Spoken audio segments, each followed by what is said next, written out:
সমগ্র আসাম সরকারের কর্মচারীদের সাথে সঙ্গতি রেখে কাছাড় জেলার সদৌ অসম কর্মচারী পরিষদের সদস্যরা কর্মবিরতি কার্যসূচি পালন করলেন।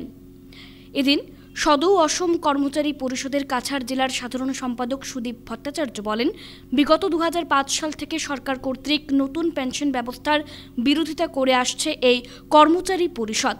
শিলচর শহরে অনুষ্ঠিত সদৌ অসম কর্মচারী পরিষদের 37তম রাজ্যিক অধিবেশনে নতুন পেনশন ব্যবস্থাকে বাতিল করে পুরনো পেনশন ব্যবস্থা পুনর্বহালের দাবি জানিয়ে প্রথম প্রস্তাব গ্রহণ করা হয়েছিল। তাছাড়া বিগত বছরে পুরনো পেনশন ব্যবস্থা পুনঃপ্রবর্তনের দাবিতে পরিষদের পক্ষ থেকে বিভিন্ন পর্যায়ে আন্দোলন চলে আসছে। একথা অনস্বীকার্য যে কর্মচারী পরিষদ শিক্ষক, কর্মচারী, শ্রমিক, আধিকারিকদের বিভিন্ন সমস্যা আলোচনার মাধ্যমে সমাধানের পোষকতা করে, কিন্তু মাননীয় মুখ্যমন্ত্রী মহোদয় পুরনো পেনশন ব্যবস্থা পুনর্বহালের বিষয়ে অদ্যাবধি কোনো সিদ্ধান্ত গ্রহণ করেননি। অসম রাজ্যের শ্রমিক, কর্মচারী, শিক্ষক, আধিকারিকদের ভবিষ্যৎ সুরক্ষার প্রতি লক্ষ্য রেখে অসমেও নতুন পেনশন ব্যবস্থা বাতিল করে পুরনো পেনশন ব্যবস্থা পুনরায় প্রবর্তন দরকার। নতুন পেনশন ব্যবস্থায় অবসরপ্রাপ্ত কর্মচারীরা সামান্যতম পেনশন লাভ করে হতাশাগ্রস্ত হয়ে পড়েছেন। নতুন পেনশন ব্যবস্থা প্রবর্তনের ফলে কর্মচারী সমাজ সমগ্র জীবনকাল সরকারি সেবায় নিরন্তর পরিশ্রম করে বৃদ্ধ বয়সে প্রয়োজনীয় ঔষধ ক্রয় করতে অসমর্থ হয়ে পড়ছেন। সরকারি চাকরি করে অবসরের পর বেসরকারি বন্ডে বিমা কোম্পানির হাতে অনিশ্চিত জীবন বিমার পরিস্থিতি তৈরি হয়েছে। পেনশন কর্মচারীদের অধিকার সরকারের অনুগ্রহ নয়। ভারতীয় সংবিধান অনুসারে রাজ্যিক কর্মচারীদের মাসিক বেতন এবং পেনশনের বিষয়টি রাজ্য সরকারের বিষয়।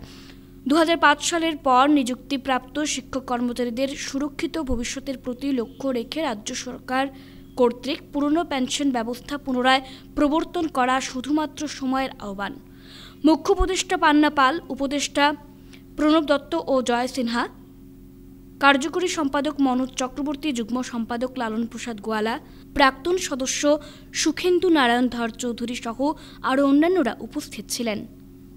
একটা নিরাপত্তা না পাই, অথচ দেখা যাচ্ছে ঠিক প্যারালালভাবে আজকে যারা জনগণের দ্বারা নির্বাচিত জনপ্রতিনিধি তারা কিন্তু 2005-এর পরেও তারা পেনশন পাচ্ছেন 5 বছর চাকরি করে, অথচ তারা জনপ্রতিনিধি, আমরা কিন্তু কর্মচারী, কিন্তু জনগণের প্রতিনিধিত্ব করে তারা জনগণের কি সুবিধা দেখছেন ও আশ্চর্যের বিষয়।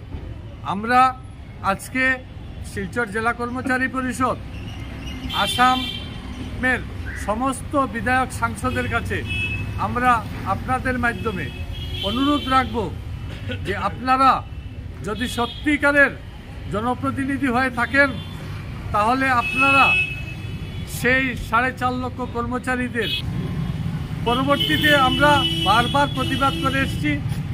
2023 ইংরেজির 1 ফেব্রুয়ারিতে আমরা সেই কালো দিবস হিসাবে আমরা আন্দোলন শুরু করি।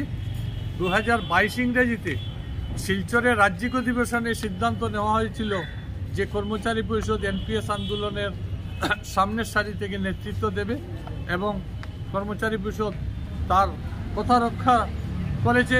2023-এর 1 ফেব্রুয়ারি থেকে আমরা ধাপে ধাপে আন্দোলন করে আজকের দিনে আমরা কর্মবিরতি পালন করছি। আগামীতে হয়তো আরও বৃহত্তর আন্দোলনেও যেতে বাধ্য হব।